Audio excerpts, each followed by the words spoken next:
I'm doing a review of this Catio, and my big fat cat Tabitha is in here. Hey Tabitha.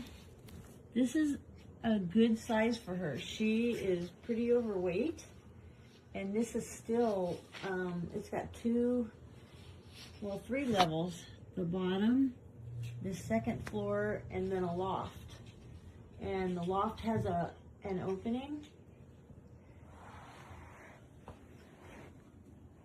This is really good size. As you can see, it was easy to set up.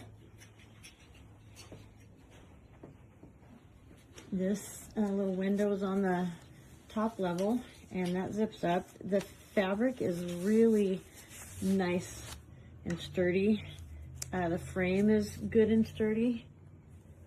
I am impressed. And then you can fasten it down if it was outside and you needed to.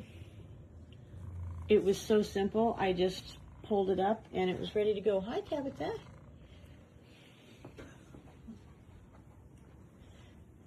Yeah, I would totally recommend this.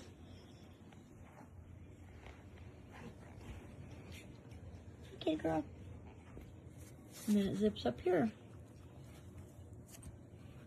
Really nice.